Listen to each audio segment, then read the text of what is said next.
menyatakan bahwa ini semua tidak ada syarat apa segala macam yang kita minta. Tetapi emang ini adalah sebuah mekanisme yang ada di Partai Keadilan Sejahtera, di mana dalam anggaran dasar pasal 16 ayat 2 huruf I sangat jelas bahwa penentuan capres, cawapres itu harus melalui mekanisme majelis syuro. Memang di dalam piagam itu ditentukan bahwa kita menyerahkan kepada capres untuk menentukan siapa wakilnya. Tetapi itu kemudian nanti akan dibawa di majelis syuro, disetujui atau tidak. Ya, nah baru kemudian setelah kalau disetujui maka kita berjalan. Dan alhamdulillah hari ini kita bisa melaksanakan musyawarah majelis syuro yang ke-9 dan menyetujui Bapak Abdul Muhaimin Iskandar untuk menjadi bakal calon wakil presiden mendampingi Bapak Anies Rashid Baswedan. Saya kira sebut aja mungkin PKS masuk dalam semacam pragmatisme dan sebagai partai yang berupaya untuk bertahan di dalam peta politik Indonesia, PKS harus menentukan karena makin lama buying time itu justru berbahaya tuh. Tetapi dari sisi Demokrat itu soalnya lain lagi. Demokrat kelihatannya nggak mau lagi masuk dalam pragmatisme, artinya balik pada Anies Caimin. Tetapi ada pragmatisme lain, yaitu pindah ke Prabowo atau pindah ke PDIP itu. Ini justru yang akan menimbulkan semacam analisis. Apakah betul Demokrat tegak lurus dengan prinsip tidak akan mendukung Presiden Jokowi dan menganggap bahwa dia sendiri harus tumbuh sebagai oposisi in optima forma dalam bentuk apapun. Nah, bergabung dengan Prabowo tidak mungkin jadi oposisi. Bergabung dengan Mega juga tidak mungkin jadi oposisi. Nah, kalau kita hitung misalnya masih ada nggak celah Demokrat membentuk koalisi keempat? Mungkin aja masih ada, tapi tidak mungkin lagi dengan PKS. Masih ada ya P3, masih ada, tapi P3 menunggu wait and see, PBB itu ada di Gerindra segala macam.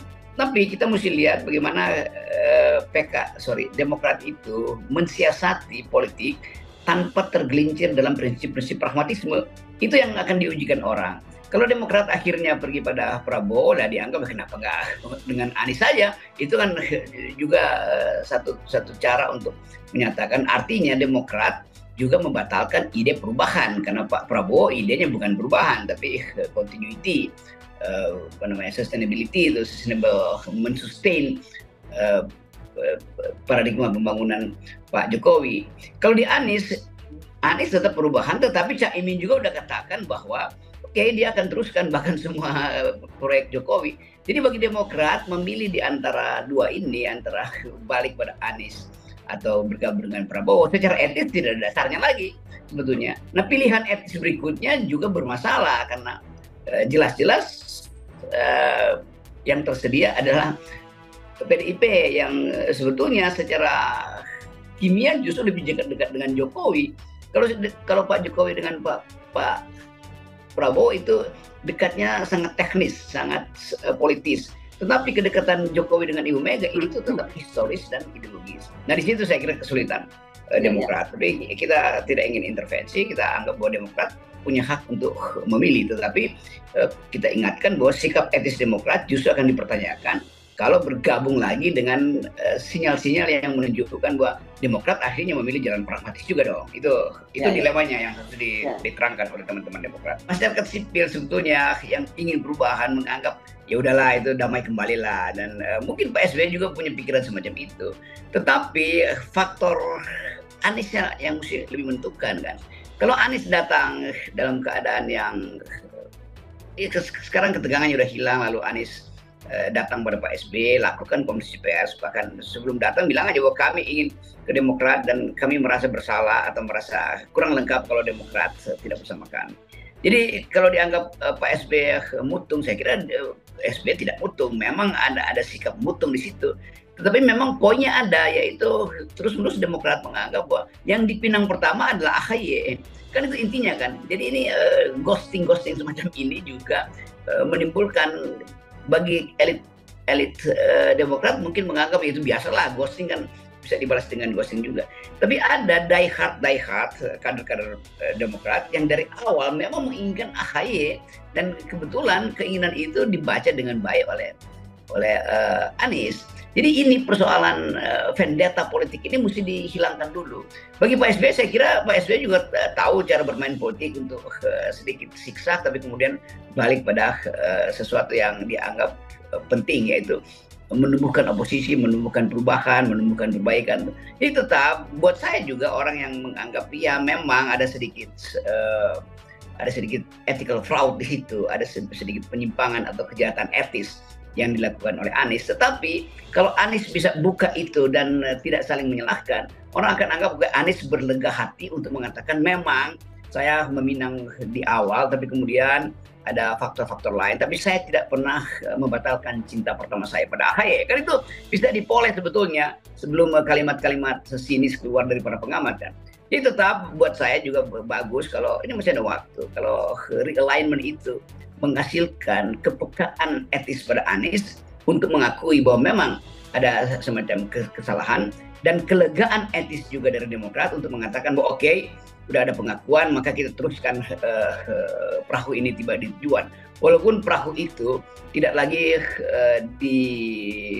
diwakil nahkodahib oleh AHY. Tapi bagi AHY saya kira juga ada AHY udah cukup matang untuk melihat bahwa nggak ada soal dan saya bisa jadi penentu kemenangan dari pasangan Anies dan Caimin misalnya tuh. Jadi soal-soal itu kan bisa dinegokan, tetapi sekali lagi mesti datang dari Anies, bukan datang dari SBY, karena SBY udah final mengatakan bahwa itu adalah pengkhianatan tuh. Nah, untuk merevisi pengkhianatan itu mestinya batin SBY ditenangkan dulu, atau batin Demokrat terutama kader-kadernya, dengan semacam pengakuan Anies bahwa ada semacam kejahatan etis di situ. Itu yang akan membuka pertemuan berikutnya dan sangat mungkin terjadi lagi perdamaian. Lalu Pak SBY bilang oke, demi bangsa dan demi cita-cita perubahan, maka Demokrat bukan merelakan tapi memahami bahwa Anies akhirnya harus dipasangkan dengan Caimin. Selesai problem. Dan itu artinya pesta pora lagi, pesta pora baru maksudnya, karena nanti bukan pesta perkawinan tapi ini pesta rujuk di antara mereka yang gagal menikah tuh. Dan persahabatan politik ini yang kita perlukan untuk mendorong masyarakat sipil percaya bahwa perubahan harus terjadi. Kalau itu dilakukan Anies, nah itu baru kita tahu bahwa ini akan menyebabkan kubu PDIP itu berantakan. Karena moral Anies itu diperlukan untuk memberi sinyal bahwa dia bukan pengkhianat. Walaupun dia mesti akui bahwa surat cinta dia pertama itu pada AHY, kan itu dasarnya tuh. Jangan dengan saling membuka rahasia bahwa ini bukan itu yang dimaksud, itu kan cuma surat yang bisa berubah. Loh enggak, buat Demokrat itu adalah pinangan. Dan mulai disindirkan bahwa memang ada ambisi AHY untuk memasangkan AHY itu tentu saja secara politis. Tetapi SBY yang udah malang melintang dan paham bahwa siasat politik itu lebih penting daripada surat-surat semacam itu, juga bisa mengerti kalau tadi Anies yang lebih dahulu mengakui bahwa dia memang melakukan kesalahan. Itu intinya.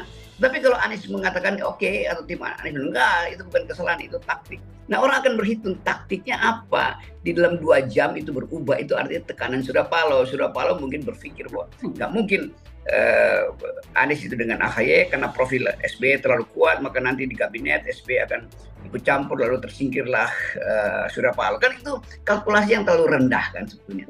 Tapi orang tetap melihat bahwa ide perubahan itu tetap ada di Demokrat, itu soalnya kan. Jadi bagian-bagian masyarakat yang betul-betul secara etis terganggu dengan peristiwa itu tetap akan bertumpu pada kekuatan perubahan dan tidak melihat bahwa perubahan lewat Caimin itu adalah perubahan yang sesungguhnya tuh. Ini yang mesti dihilangkan, bahwa Caimin juga bisa dimasukkan dalam ide perubahan kalau ada Demokrat di situ. Jadi Caimin akan di melting pot kan di dalam ide perubahan Demokrat. Nah, sekarang PKS masuk dalam koalisi Anies Caimin. Orang melihat PKS ada pragmatisme juga. Jadi akhirnya orang lihat yang betul-betul punya moral perubahan itu cuma Demokrat. Tetapi kalau Demokrat akhirnya masuk pada koalisi Prabowo atau pada PDIP, itu artinya orang lihat kalau begitu semua kalian itu adalah tukang tipu juga tuh. Dan tipu menipu itu disebabkan karena semua berebut 20%. Yang kan itu enak juga tuh, ada Ridwan Kamil di PDIP, ya. Ada Erlangga di Gerindra. Kan Golkar bisa bermain 2 juga tuh. Ya. Tapi kita nggak hitung itu hitungan yang terlalu dangkal. Yang kita hitung sekarang adalah bisa nggak ide perubahan ini diteruskan. Masih bisa sebetulnya. Ya. Tapi ada problem Anies dengan Caimin, ya Caimin, Anies kita tahu ditekan oleh Surya Paloh, dia bisa pulih kembali mentalnya kalau ajak lagi orang yang kukuh pada perubahan, yaitu SBY dan AHY. Caimin juga begitu. Caimin adalah 3/4 masih Jokowi. Tapi kalau ada Demokrat di situ, maka 3/4 Jokowinya, kira-kira begitu. Ini enaknya kalau itu dilakukan, artinya Demokrat balik lagi pada Anies dengan penyelesaian yang masuk akal dan sangat etis, maka saya bisa pastikan bahwa putaran kedua itu cuma Caimin versus Anies versus Prabowo tuh, dan itu menguntungkan publik tuh, karena kalau itu dilakukan orang langsung lihat bahwa oke, perubahan tetap jalan, kendati minus malum ada revisi-revisi kecil, tambal sulum di mana-mana, tetapi ide perubahan tetap ada di dalam bendera Anies dan bendera AHY. Caimin sebetulnya adalah ya sobekan kecil aja.